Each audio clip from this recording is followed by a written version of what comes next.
నేను ఇక్కడ కర్నూలు దగ్గరనే ఉన్నా. ఇంతకుముందు ఈ రైతుని కలిసిన నేను, కానీ ఓన్లీ స్ప్రే రూపంలో మన మిరప చేనుకి వాడిర్రు. తర్వాత ఇప్పుడు పత్తికి యూజ్ చేయడం జరిగింది.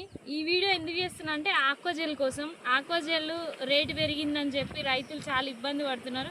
కానీ దాని యొక్క ఫలితాలు ఏందో మీకు ఇప్పుడు చూపిస్తా.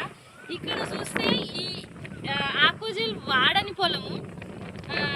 పొలం గురించి ఇది ఎన్ని రోజులు అవుతుంది చేసి?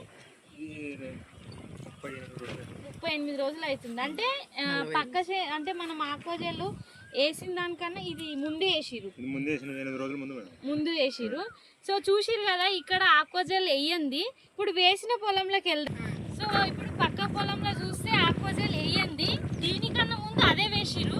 కానీ దీని గ్రోత్ చూడండి, ఆక్వాజెల్ యొక్క పవర్ ఏందో ఇప్పుడు గమనిస్తున్నారు కదా. ఆ రోజు అంటే మనకు కొంచెం రేట్ ఎక్కువ అనిపిస్తుంది, కానీ దాని యొక్క ఫలితాలు ఎట్లుంటే ఒక్కసారి రైతు మాటల్లో విందాము. దీని ఫలితం ఎట్లా అనిపిస్తుంది, వాళ్ళకి మంచిగా అనిపిస్తుందా, ఏమో అంతంత అనిపిస్తుందా అనేది వాళ్ళ మాటల్లోనే విందాము. ఎట్లా అనిపిస్తుంది సార్? బాగుంది మేడం. ముందు ఎట్లుంటుంది ఏమో రేట్ ఎక్కువ అని కన్ఫ్యూజ్ అయినాం. చూద్దామని వేసినాం మేడం. అయినా రిజల్ట్ బాగుంది మేడం. పక్క రైతులు వచ్చి ఏమన్నా అడుగుతున్నారా ఇది ఎట్లా? అడుగుతున్నారు మేడం, ఎందుకు ఇట్లా వస్తుంది అంటే ఇట్లా చెప్పినాను. తర్వాత మేము కూడా వేసుకుంటాము. చూడండి, ఫస్ట్ నమ్మకం లేకుండా